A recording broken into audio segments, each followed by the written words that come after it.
គួងក៏ដូចជាកែមប៉ាវនៅទីតាំងមកកន្លែងនេះបានតែញ៉ាំហើយគឺថាអត់ខកបំណងទេគាត់ប្រកែកឆ្នៃប្រឌិតមែនតែនដោយម្សៅនេះអញ្ចឹងគឺគាត់ឆ្នៃបានដល់ទៅ4-5ពណ៌ដែលយើងញ៉ាំគួងកន្លងមកគឺថាឃើញមានតែពណ៌សទេប៉ុន្តែនៅកន្លែងគាត់នេះវិញគឺថាពណ៌គេឡើងចម្រុះហើយសម្រាប់ស្នូក៏មានច្រើនដូចគ្នានៅពេលដែលញ៉ាំទៅគឺទទួលបានអារម្មណ៍ថាឆ្ងាញ់ប្លែករបៀបថាទឹកហើយដាក់មួយទឹកជ្រលក់ចេះមកគឺត្រូវមែនតែន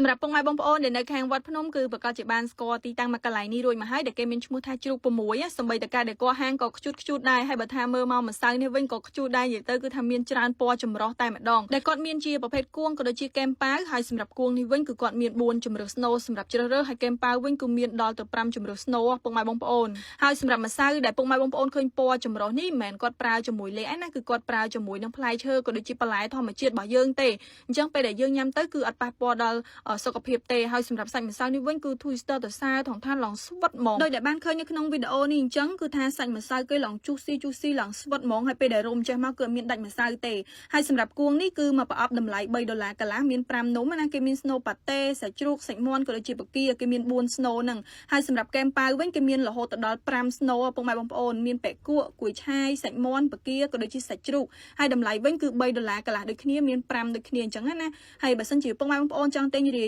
យឬមួយក៏ឲ្យគាត់ដាក់លាយគួងក៏ដូចជាកែមប៉ាវបញ្ចូលគ្នាក៏បានដែររបៀបថាទៅតាមចំណង់ចំណូលចិត្តទៅតាមការកំងរបស់យើងក៏ធ្វើឲ្យយើងបានអញ្ចឹងពុកម៉ែបងប្អូនហើយដូចដែលឃើញធ្វើចឹងគឺថាទំនងមែនតែនហើយជាប្រភេទគួងក៏ដូចជាកែមប៉ាវនេះនៅពេញគឺថាកម្រមែនតែន Twister ដូចទៅតែឃើញនៅកន្លែងគាត់មួយទេហើយ Twister ស្គាល់នៅទីនេះក៏ដោយសារតែ TikTok ដែរបងស្រីម្ចាស់ហាងគាត់ធ្វើវីដេអូខ្លួនឯងផងអញ្ចឹងណាគឺវីដេអូរបស់គាត់មួយធ្វើចេញមកទំនងមែនតែនហើយ view បានច្រើនទៀតអញ្ចឹង Twister ទៅតាម TikTok របស់បងស្រីដែរទេហើយពេលដែលបានទៅដល់បានទៅភ្លក់ផ្ទាល់គឺថាអត់ខកបំណងទេពុកម៉ែបងប្អូនគឺថារសជាតិរបស់គេឆ្ងាញ់ប្លែកហើយគាត់ប្រកែកឆ្នៃប្រឌិតទៀតសំខាន់ត្រង់ឆ្នៃប្រឌិតពេលដែលយើងមើលមកគឺតាក់ភ្នែកតាក់អារម្មណ៍ចង់ឲ្យញ៉ាំចង់ឲ្យសាកហ្មងហើយគាត់មានជាមួយនឹងទឹកជ្រលក់ដូចជាពីររសជាតិចឹងពុកម៉ែបងប្អូនហើយអញ្ចឹងសម្រាប់អ្នកដែលជាម៉ួយធ្លាប់បានទៅភ្លក់ធ្លាប់បានទៅសាកនឹងទទួលបានរសជាតិបែបណាអីជួយ comment នៅខាងក្រោមវីដេអូនេះប្រាប់ Twister ផងប៉ុន្តែសម្រាប់ Twister វិញគឺឲ្យមេដៃហ្មងព្រោះដោយសារតែគាត់ប្រកែកធ្វើឲ្យឆ្ងាញ់ដូចកែមប៉ាវនេះអញ្ចឹងគឺ Twister ចូលចិត្តកែមប៉ាវមែនតើនៅពេលដែលយើងញ៉ាំទៅប៉ះជាមួយនឹង snow ប៉ែគុរបស់គាត់ហើយមានអារម្មណ៍ថាពេលញ៉ាំទៅមានទឹកនៅខាងក្នុងហ្នឹងហើយយើងដាក់ជ្រលក់ជាមួយទឹកជ្រលក់ចេះមកគឺចូលជាតិគ្នាត្រូវជាតិគ្នាមែនតើ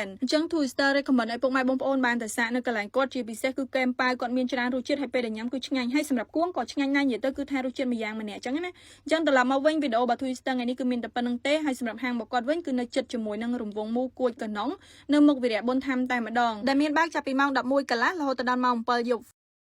បាយ